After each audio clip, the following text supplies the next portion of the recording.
미국과 유럽연합은 러시아를 경제 봉쇄를 통해 국가부도로 내몰고 세계 20위 밖으로 추락시키겠다고 나섰습니다. 한국인들의 71%는 핵무기 보유를 지지하고 있는 것으로 최근 설문조사 결과 나타났다고 뉴욕타임스가 보도했습니다. 주택 모기지 이자율이 급등하면서 모기지 신청이 지난해보다 40% 급감했습니다. 바이든 행정부가 대학 학자 융자금의 상환유예를 8월 31일까지 추가 연장했으나 탕감 여부에 대한 결정은 또다시 미루어졌습니다. 미국민들의 밥상 물가가 올해 말까지 최고 4% 더 오를 것으로 미 농무부가 전망했습니다. 여러분 안녕하십니까? 워싱턴 뉴스 투데이입니다. 러시아가 우크라이나에서 민간인들을 학살한 것으로 드러나자 미국을 비롯한 서방 국가들이 경제 봉쇄 조치와 우크라이나 군사 지원에 가속도를 내고 있습니다. 미국은 유럽연합과 연대해 러시아를 국가 디폴트로 몰고 G20 밖으로 추방시킬 수 있는 전방위 경제 봉쇄 조치를 연일 발표하고 있으며 나토를 통해 우크라이나에 추가 군사 지원을 하겠다고 나섰습니다. 한면태 기자가 보도합니다. 러시아가 우크라이나 수도 키이우 주변에서 동남부 공격으로 전략을 바꾼 후 대규모 민간인 학살 행위를 저지른 것으로 드러나자 미국 등 서방이 전쟁 범죄로 분개하며 푸틴 봉쇄망 올가미를 한층 바짝 잡아당기고 있습니다. 미국은 G7, 유럽연합 등과 연대해 러시아 푸틴 정권에 대한 추가 경제 제재를 발동했습니다.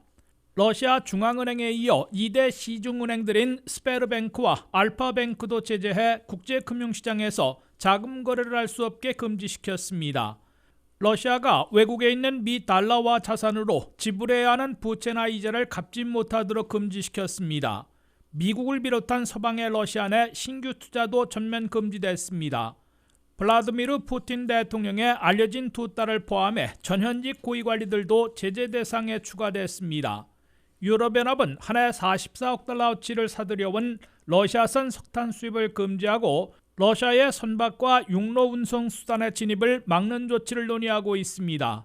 미국을 비롯한 서방은 다만 러시아산 석유와 천연가스 등 에너지 거래 대금 지분은 아직 예외로 남겨두고 있으며 러시아군이 우크라이나에서 철군하면 제재와 봉쇄를 풀 수 있음을 시사하고 있습니다. 미 행정부의 한 관리는 러시아가 우크라이나에서 민간인들을 무차별 공격하고 학살한 행위는 반인륜적인 전쟁 범죄로 서방의 분노를 사고 있으며 전방위 제재와 봉쇄 조치로 러시아에게 경제 충격을 극대화시키게 될 것이라고 경고했습니다. 러시아가 해외에 있는 자산으로 갚아야 하는 부채나 이자를 미 달러화로 지불하지 못하면 국가 디폴트, 국가 부도에 내몰리게 됩니다.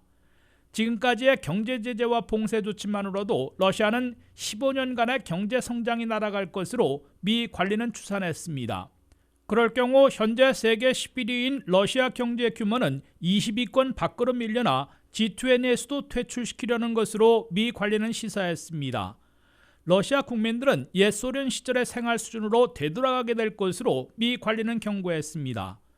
미국과 서방에 남은 경제봉쇄 카드는 러시아의 석유와 천연가스를 전면 금지하는 에너지 엠바고로 꼽히고 있는데 유럽 동맹국들이 직격탄을 맞는 조치이기 때문에 최후의 수단으로 꺼내들 것으로 보입니다. 나토 외무장관 회담에서의 논의를 거쳐 우크라이나에도 더 많은 무기 지원이 제공될 것으로 예상되고 있습니다. 미국은 이미 1억 달러어치의 무기와 병참을 추가 지원한다고 발표했습니다. 나토는 우크라이나군에 러시아 탱크와 헬기를 격침시킬 수 있는 무기와 방공 시스템 강화 장비, 심지어는 러시아제 탱크까지 제공하고 있습니다. WKTV 뉴스 한면택입니다. 어제 북한의 김여정 부부장이 남한과 군사 대결 시 핵무기를 쓸 수 있다고 밝히면서 한국도 핵을 보유해야 한다는 의견이 커지고 있습니다. 뉴욕타임스는 한국인들이 소련 붕괴 후 스스로 핵을 포기한 우크라이나가 러시아 공격에 제대로 대응하지 못하는 상황을 보며 두려움을 떨쳐내지 못하고 있다고 보도했습니다. 뉴욕타임스는 또 최근 설문조사 결과 한국인들의 71%가 핵무기 보유를 지지하고 있다고 밝혔습니다. 박남주 기자가 보도합니다. 1990년대 스스로 핵을 포기한 우크라이나가 러시아 공격을 받고 있는 가운데 한국도 북한의 공격을 대비해 핵을 보유해야 한다는 목소리가 커지고 있습니다. 우크라이나는 90년대 소련 붕괴 후 스스로 핵을 포기해 러시아의 공격에 제대로 대항하지 못하고 있다는 지적을 받고 있습니다.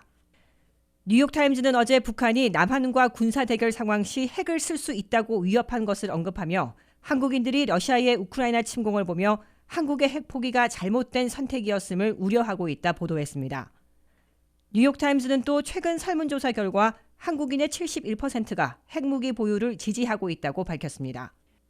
김정은의 입이라 불리는 김여정은 어제 노동신문을 통해 북한이 핵 보유국이란 점을 강조하며 남조선을 향해 총포탄 한 발도 쏘지 않을 것이라면서도 남조선이 우리와 군사적 대결을 선택한다면 부득이 우리의 핵 전투 무력은 자기의 임무를 수행하게 될 것이라고 밝힌 바 있습니다.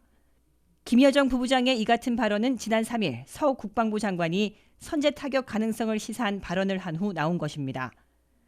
우크라이나와 마찬가지로 한국도 한때 비밀리에 진행하던 핵 프로그램이 있었습니다. 그러나 1970년대 미국의 안전 보장을 받는 대가로 핵을 포기했습니다. 스스로 핵을 포기한 우크라이나가 러시아의 무차별적 공격을 받고 다른 나라의 군사 지원을 호소하는 것을 보면서 핵 보유에 대한 찬반 의견이 확대되고 있다고 뉴욕타임스는 분석했습니다. 뉴욕타임스는 또 한국인들이 미국에게 언제 버림받을지 모르는 두려움을 떨쳐버리기 힘든 상황을 맞고 있다고도 했습니다. 그러면서도 한국과 우크라이나를 단순 비교하는 것은 적절치 않다며 글로벌 군사력 지수에서 한국은 세계 6위, 북한은 30위라는 점을 강조했습니다. 이는 우크라이나 22위, 러시아 2위와는 반대되는 군사력입니다.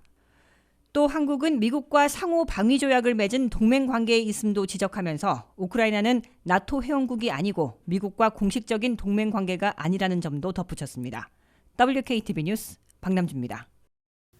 주택 모기지 이자율이 4주 연속 올라 5%를 넘어서자 내 집 마련과 재용자를 위한 모기지 신청이 지난해보다 40% 이상 급감한 것으로 나타났습니다. 지난해보다 내 집 마련을 위한 모기지 신청은 9% 줄어들었으나 특히 재용자 신청이 62%나 급감했습니다. 김윤미 기자의 보도입니다. 미국의 기준금리 인상 시작에 맞춰 주택 모기지 이자율도 고공행진을 지속하고 있습니다. 전형적인 주택 모기지 30년 고정의 경우 끝내 5%를 넘어섰습니다. 이번 주 들어 64만 7,200달러 이하의 컨퍼밍 론으로 30년 고정 모기지의 평균 이자율은 5.02%를 기록했습니다. 30년 고정 모기지 이자율이 5%를 넘어선 것은 2018년 이틀 동안 잠시 발생했고 장기적으로는 2011년 이후 처음입니다.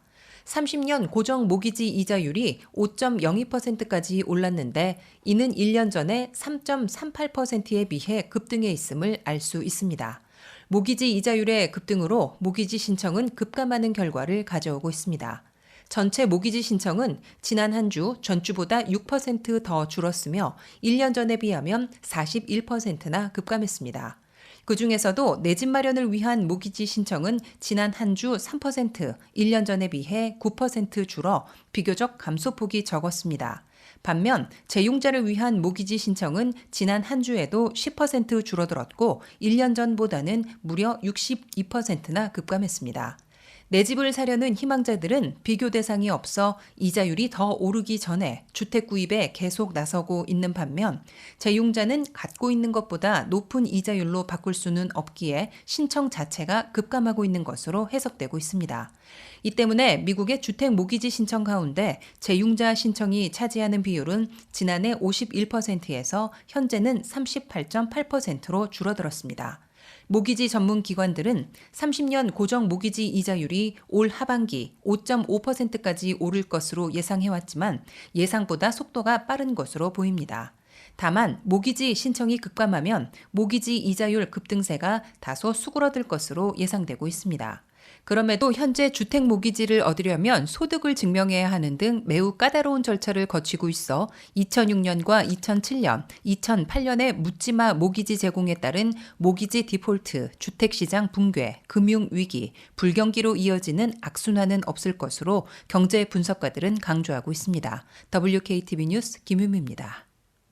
바이든 행정부가 대학 학자 융자금의 상환유예를 8월 31일까지 4개월간 추가 연장했습니다. 그러나 5만 달러는 물론 만 달러 탕감 여부에 대한 결정은 또다시 미뤄졌습니다. 김지수 기자가 보도합니다. 미국민 4,300만 명이 1조 6천억 달러나 빚지고 있는 학자 융자금 문제에 대해 바이든 민주당은 상환 유예만 계속 연장하고 있을 뿐 탕감 여부에 대한 결정은 미루고 있습니다. 바이든 행정부는 5월 1일에 끝나는 학자 융자금 상환 유예를 8월 31일로 4개월간 추가 연장한다고 발표했습니다. 바이든 행정부는 근래에만 해도 1월 31일로 넉 달, 5월 1일로 석 달 연장했다가 이번에 다시 8월 31일로 넉 달 추가 연장한 겁니다. 이로써 4,300만 명 중에서 매달 상환금을 납부해야 했던 졸업생 3,700만 명은 3월 31일까지는 월 상환금을 납부하지 않아도 되고 이 기간 이자도 쌓이지 않게 됩니다. 이들 3,700만 명은 한 달 평균 393달러를 절약하는 셈이 됩니다. 학자 융자금 월 상환 유예 조치로 팬데믹 2년 동안 연방정부는 1,950억 달러를 유예해준 것으로 뉴욕 연방은행은 집계했습니다. 하지만 바이든 행정부의 조치는 민주당 상하원 지도부의 요구에는 크게 못 미치는 겁니다. 민주당의 척 슈머 상원대표, 엘리자베스 워런 상원의원, 짐 클라이번 하원 원내총무 등 지도부는 3월에도 바이든 대통령에게 서한을 보내 상환 유예 기간을 올 연말까지 연장해주고 올해 안에 5만 달러 탕감을 결정해달라고 촉구했습니다. 이에 론 클라인 백악관 비서실장은 이번에 탕감 여부를 결정하든지 결론 짓지 못하면 상환 유예를 추가 연장할 것이라고 밝힌 바 있습니다. 따라서 8월 말까지의 상환 유예를 추가 연장함으로써 탕감 여부 결정은 적어도 그때까지 다시 지연되고 있음을 보여주고 있습니다. 학자 융자금 일괄 탕감안에 대해 대통령 행정명령으로 시행할 경우 즉각 소송에 걸려 실행할 수 없게 될 가능성이 높은 것으로 백악관은 토로하고 있습니다. 그래서 연방의회에서 탕감 법안을 통과시켜주기를 원하고 있으나 공화당 의원들이 대부분 반대하고 나서 가결을 자신하지 못하고 있습니다. 결국 바이든 대통령의 공약이었던 학자 융자금 $10,000 탕감조차 11월 초 중간선거 전에 확정되지 못하면 다수당 교체로 완전 무산될 것으로 예상되고 있습니다. WKTV 뉴스 김지수입니다. 미국민들의 밥상 물가가 올해 말까지 최고 4% 더 오를 것이라는 미 농무부의 전망이 나왔습니다. 미 농무부는 물가 상승으로 집에서 식사를 하는 비율이 늘면서 베이컨 등 식품 가격이 최고 17%까지 상승했다고 밝혔는데요.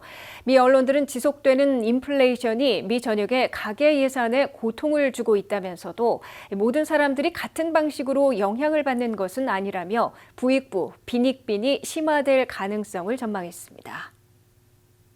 미국인들의 밥상 물가가 앞으로도 계속 오를 거란 전망이 나왔습니다. 미 농무부는 미국민들이 매일 소비하는 주요 식품 가격이 2022년 말까지 3에서 4% 더 오를 것으로 예측하고 있습니다. 식료품 가격은 2022년 2월 기준 전년 대비 7.9% 상승했습니다. 제품에 따라 전년 대비 물가 상승률이 1.1%에서 15%에 이른다는 게 미 농무부의 설명입니다. 육류와 가금류, 생선, 그리고 계란의 가격은 2021년 2월 이후 13% 상승했습니다. 신선한 과일은 같은 기간 10.6% 올랐고 채소는 이보다 낮은 4.3% 비싸졌습니다. 포장 곡물과 조리식품은 7.7% 상승했습니다.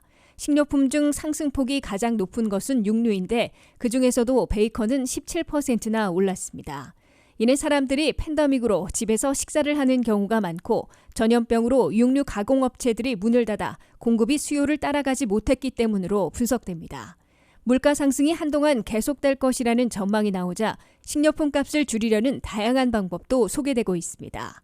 전문가들은 최대 6%의 캐시백을 받을 수 있는 신용카드를 이용하거나 할인 쿠폰을 발행해주는 앱을 사용하는 것도 좋은 방법이라고 조언합니다. 이 밖에도 코스코나 샘스클럽에서 대량으로 식품을 구입하는 것도 식품 단가를 낮출 수 있는 방법입니다. 대체 식품을 이용하는 것도 고려할 수 있습니다. 예를 들면 전년 대비 15% 인상된 소고기와 돼지고기 대신 7.1%만 오른 햄을 이용해 볼 수도 있습니다. 한편 미국의 치솟는 인플레이션이 가계 경제의 부익부, 빈익빈을 부추길 수 있다는 전망이 나오고 있습니다. CNN은 인플레이션이 미국 전역의 가계 예산에 고통을 주고 있다면서도 모든 사람이 같은 방식으로 영향을 받는 것은 아니라며 부익부, 빈익빈이 심화될 가능성을 전망했습니다. CNN에 따르면 저소득층 가구는 수입의 77%를 생활 필수품에 지출하는 데 비해 고소득층은 31%만 지출한다고 설명했습니다.